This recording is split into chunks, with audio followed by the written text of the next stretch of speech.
santos. Amén y amén. Gloria al Señor. Para los que me vieron, me fui con lana y perdí la lana ya. Quiero decir, me fui barbón y vine sin barba. Bien, feliz de estar con ustedes. Quiero compartir la palabra del Señor en el libro de Lucas, capítulo 8, versos 41 y 42. ¿No hay? Bueno, yo lo voy a leer. Dice así la bendita palabra del Señor. Lucas, capítulo 8, verso 41 y 42. Entonces vino un varón llamado Jairo, que era principal de la sinagoga, y postrándose a los pies de Jesús, le rogaba que entrase en su casa. El 42. Porque tenía una hija única, como de 12 años, que se estaba muriendo, y mientras iba, la multitud le oprimía. Y 49. Estaba hablando aún, cuando vino uno de la casa del principal de la sinagoga a decirle: tu hija ha muerto, no molestes al maestro. 50. Oyéndole Jesús le respondió: no temas, cree solamente y será salva. Entrando en la casa, no dejó entrar a nadie consigo, sino a Pedro, a Jacobo, a Juan y al padre y la madre de la niña. Y lloraban todos y hacían lamentación por ella, pero él le dijo: no lloréis, no está muerta, sino duerme. Y se burlaban de él, sabiendo que estaba muerta. Mas él, tomándole de la mano, clamó diciendo: muchacha, levántate. Entonces el espíritu volvió, inmediatamente se levantó y le mandó que le diesen de comer. Y sus padres estaban atónitos, pero Jesús le mandó que a nadie dijesen lo que había sucedido. Qué hermosa palabra, y esto vamos a profundizar un poco, porque vemos nosotros en las Escrituras, por algo está Jairo puesto ahí. Dice la palabra del Señor que Jairo era un hombre principal de la sinagoga. Eran de las personas nobles, de las personas que seguían el judaísmo, pero eran de las personas nobles que podían dirigir y poner a quien daba la palabra o quien tocaba disertar acerca de la palabra. Esa era la función de Jairo. Y el Señor Jesucristo, por alguna razón, o Dios, por algún motivo, permitió que esto quede registrado en la palabra del Señor. Vemos a este hombre que no le importó la condición en la que él estaba para ir detrás de aquel a quienes las autoridades no lo aceptaban como el Mesías. Es un padre familiero, un padre que ponía en primer lugar la familia, sin importarle la posición social, económica o política que se estaba viviendo en ese momento. Vemos un Jairo que está muy preocupado por la necesidad de ver sana a su hija. Su hija se estaba muriendo. No había otra alternativa. Quizás ya habían buscado médicos, no lo dice la palabra. Supongo que ya habían buscado para que él como último recurso vaya y acuda en busca de sanidad para su hija. Esa era la situación de Jairo. Y hay algo que es interesante acá. Cuando se está en crisis familiar, uno tiende a perder el enfoque. Cuando hay alguna crisis de salud, de enfermedad, o hay una crisis de infidelidad, cuando hay una crisis emocional, uno tiene la tendencia de perder el enfoque y busca personas no adecuadas para poder ser orientado. ¿Está de acuerdo conmigo o no? Y uno busca a veces amistades del mundo que le van a aconsejar cualquier cosa. Cualquier cosa.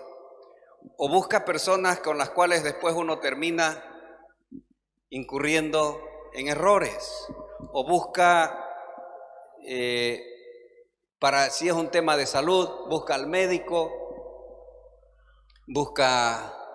y no está malo buscar al médico, pero nos olvidamos y perdemos el enfoque que Dios es el dueño y autor de la vida.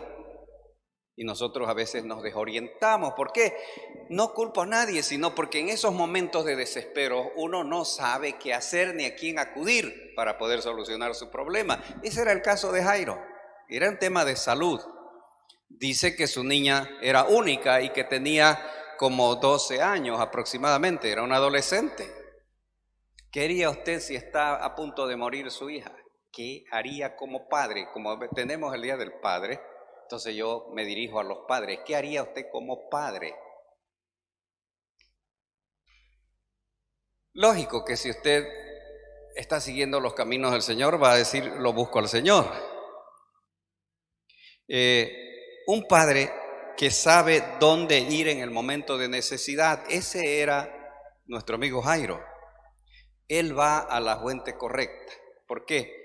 Porque él se está dirigiendo a Jesús. Cuando él viene, dice la Biblia, si se fijan ustedes en el versículo 42 de Lucas 8, él se postra delante de Jesús y le dice, tengo mi hija enferma. Cuando estaba él hablando acerca de eso, aparece la mujer del manto que tocó el manto de Jesús y se interrumpe un poquito la historia. Quizás esa historia viene ahí como para poder aumentarle la fe, o sea, una mujer que había sido enferma por 12 años y había gastado todo lo que tenía, aparece cuando toca el borde del manto y queda sana. ¿En qué momento aparece esa mujer? Cuando la multitud apretaba y Jairo estaba postrado pidiéndole al Señor que fuese a su casa. Quizás eso aumentó un poco la fe de él, ¿no? Entonces vemos a este varón que estaba buscando la fuente correcta y de la manera correcta, porque muchas veces sucede que cuando nosotros nos pasa un tema de enfermedad, un accidente o cualquier otro tipo de circunstancias económicas, cualquiera, tenemos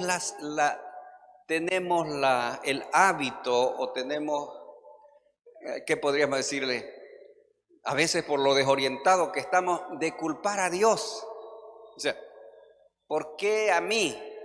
¿Por qué me pasa a mí? ¿Y dónde está Dios? ¿Por qué Dios permitió todo esto? Y nos conjeturamos y llegamos a ese punto donde más bien en lugar de postrarnos, como lo hizo este varón, de postrarse delante de Dios, muchos de nosotros tenemos la tendencia de culpar a Dios por lo que nos está pasando. ¿Así es o no es así? Y son circunstancias bastante difíciles. Y no se trata de buscar culpables, se trata de hacer las cosas en la manera correcta para poder salir adelante cuando uno tiene una crisis. Este caso era una crisis de enfermedad. Ahí vemos nosotros a Jairo en esa circunstancia clamando al Señor, pero inmediatamente se aparece esta mujer ahí que es sanada. Pero aquí me pongo a pensar, Jairo pudo correr a otro lado. Jairo pudo buscar otra circunstancia, pudo haber viajado a buscar el mejor médico, pudo haberse encerrado en su mundo y hacer muchas cosas, pero él no lo hizo. Él fue y buscó y se postró delante de Dios para que tuviera solución su problema.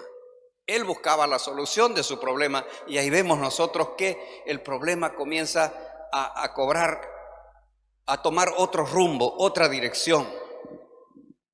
¿Por qué razón tomó otra dirección?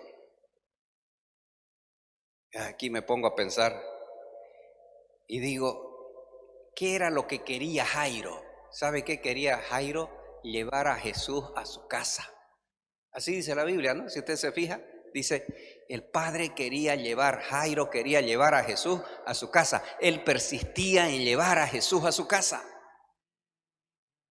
¿Cuántos padres, en lugar de llevar a Jesús a la casa, llevamos los vicios a la casa?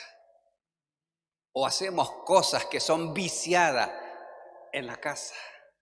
O llevamos la intranquilidad, el desasosiego. Muchas veces uno como hijo dice, ya viene mi padre.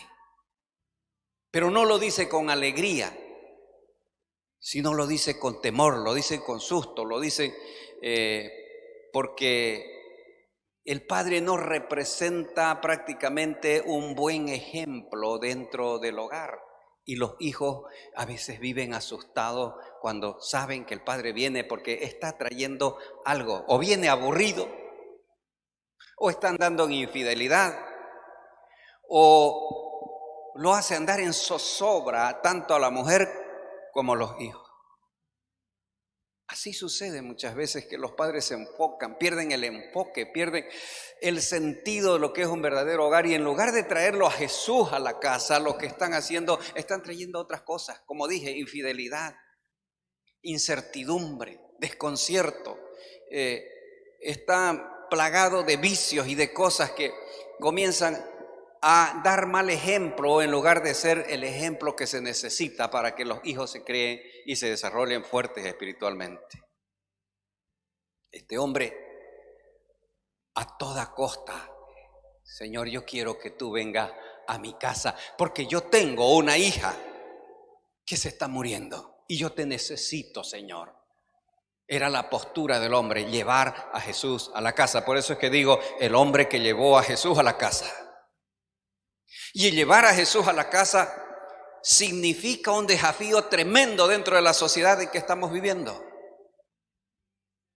Para un padre, muchas veces nosotros como hombres machos, como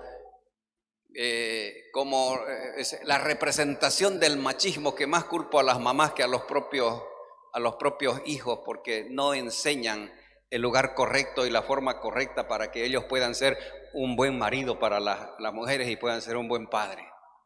Ahora nosotros vemos cómo la sociedad se ha dado la vuelta. Vemos nosotros cómo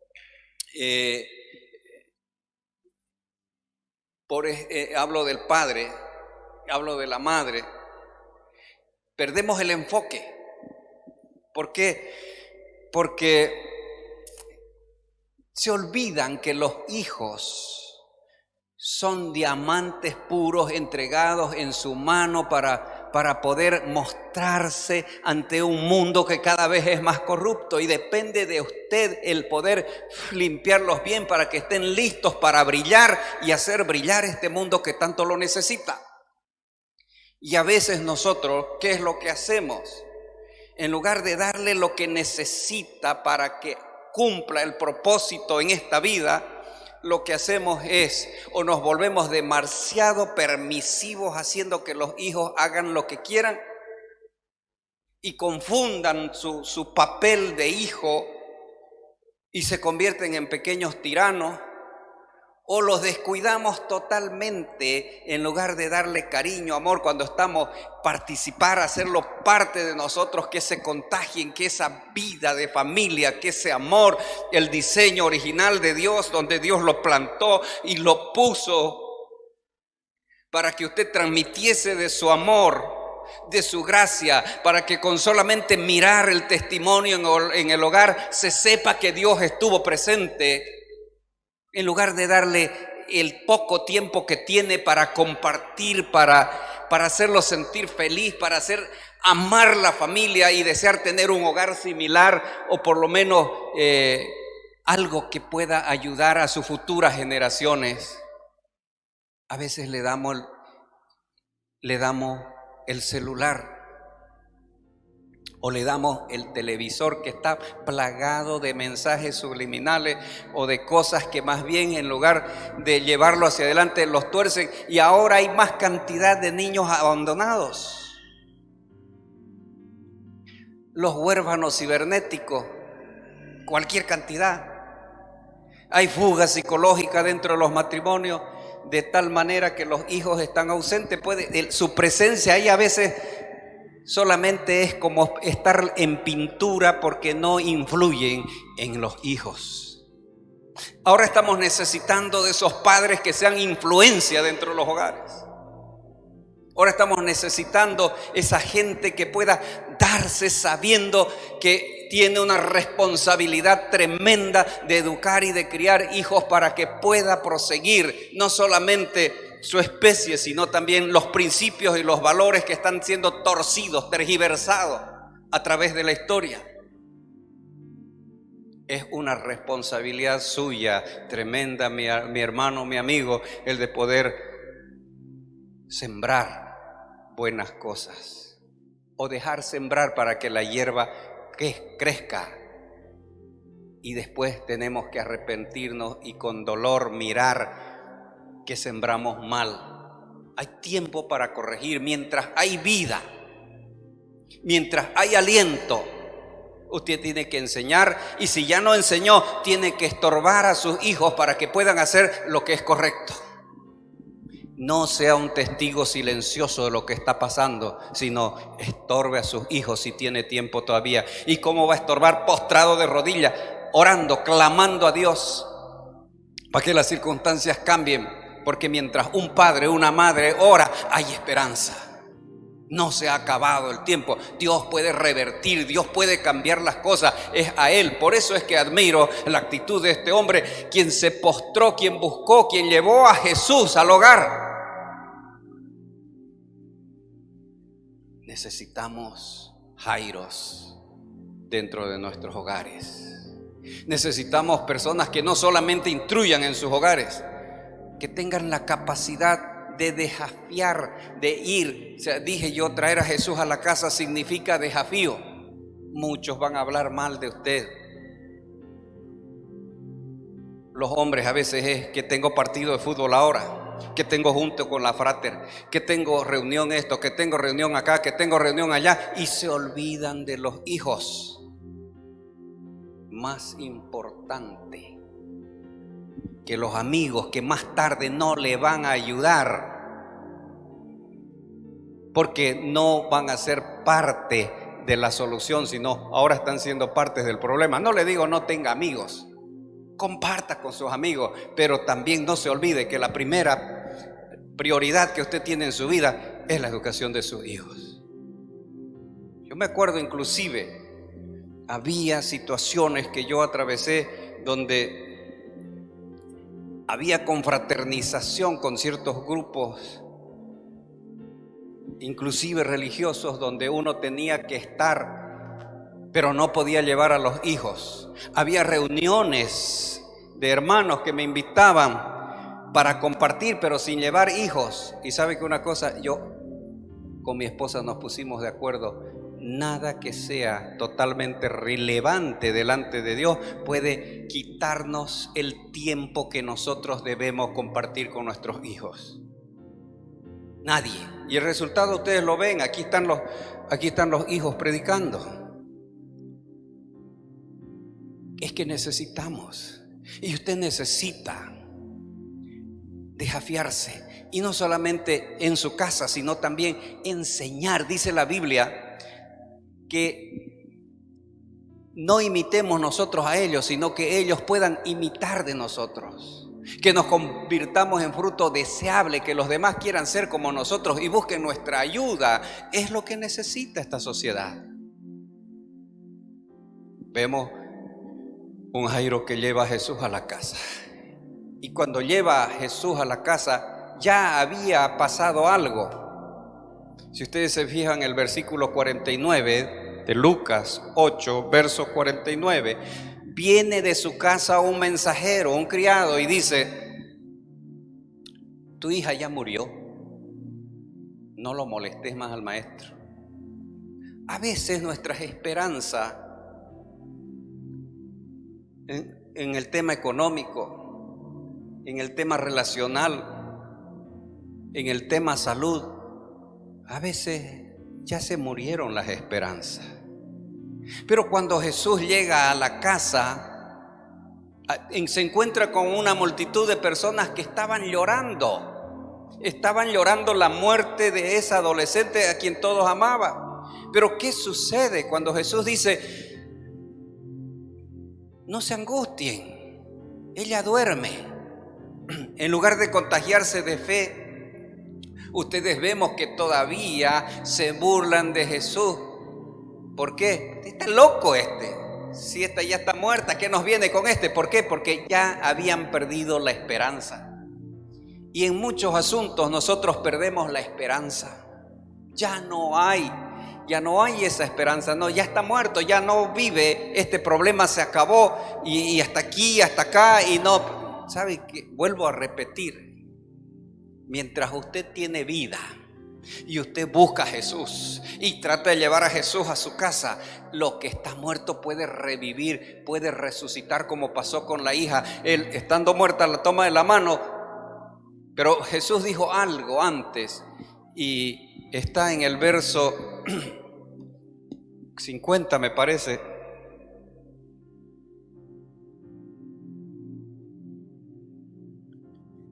Espere un ratito, vamos a mirar. Dice Jesús, no recuerdo el texto, es el 50 me parece, sí, el 50.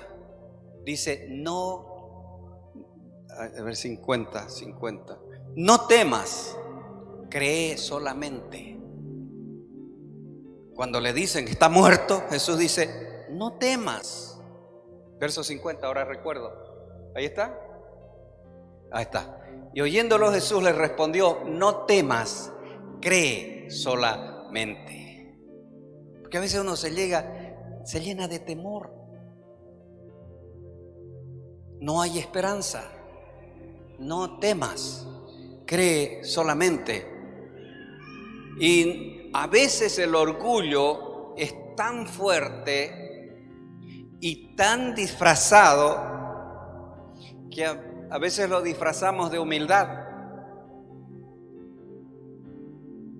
Dice que una vez salieron a pasear juntos el orgullo y la humildad. Y había un río en el camino y ambos se metieron a bañarse. El orgullo le dice a la humildad porque ya tenía tramado algo en su cabeza. Y se meten a un río a bañarse. Y el orgullo astutamente se sale corriendo y se viste de las ropas de humildad. Y humildad andaba desnuda y orgullo andaba disfrazado de humildad. Y eso es lo que pasa muchas veces en nuestras vidas. Nosotros mismos disfrazamos el orgullo de humildad. No confundamos. La humildad no son trapos, la humildad es una actitud de corazón, es reconocer las circunstancias en que uno está y postrarse y pedir perdón a Dios y pedir perdón a quien tiene que pedirse perdón para poder proseguir y sin olvidar el propósito que usted tiene como padre de familia, como papá. A los hombres nos cuesta pedir perdón. Yo a mi esposa le digo te perdono en lugar de decirle perdóname. Muchas veces le digo te perdono mi amor y ella dice ya sabes qué te quiero decir, le digo. Es broma eso. A ella siempre le gusta y no sé por qué las mujeres son deseosas de que uno todo momento esté escaneándola, pidiéndole perdón. Pero así son las mujeres, pero hay que pedir perdón. Los hombres también somos orgullosos, tenemos que aprender a pedir perdón. Él, a lo que ya estaba muerto, le tiende la mano, la toma de la mano. Y le dice, muchacha, levántate. ¿Y qué sucede?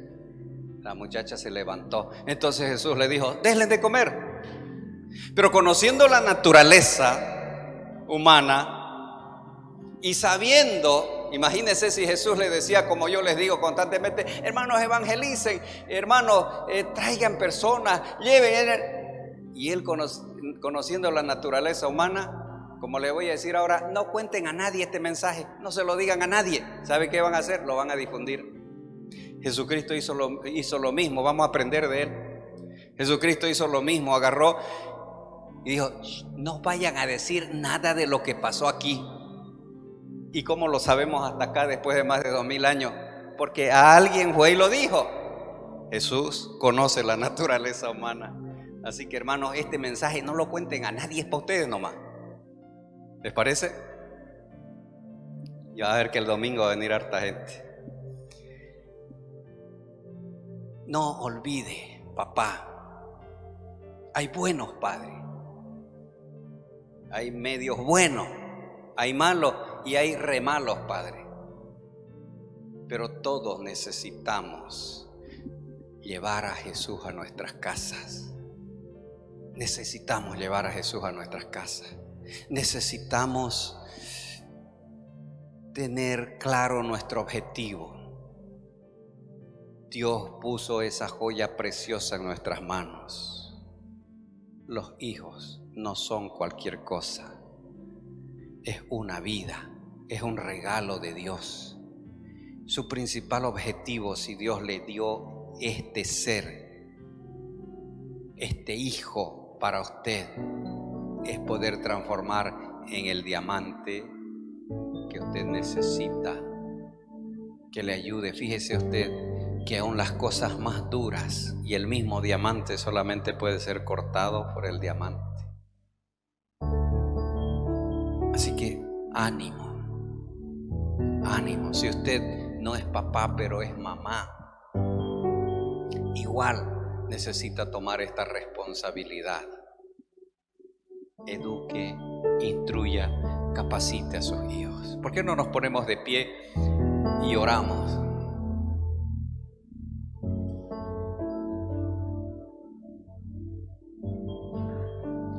Y antes de orar le vuelvo a recomendar, no lo comente con nadie este mensaje.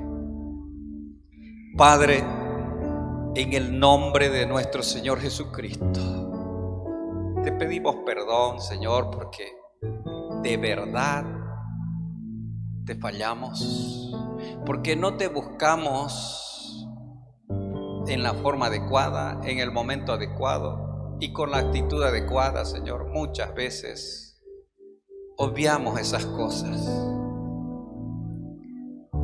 pero ahora danos la oportunidad de poder estudiar un poco más minuciosamente, Señor, la vida de este hombre que tuvo el valor de desafiar a la sociedad de su tiempo solo con el propósito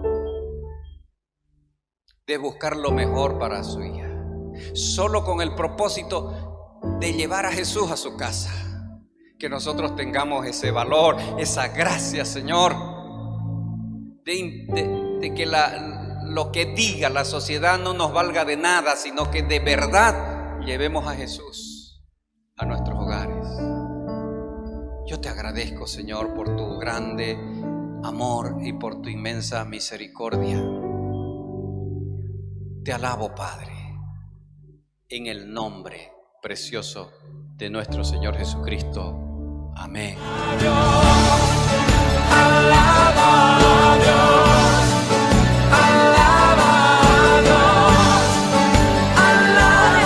Aplauso como para el Señor.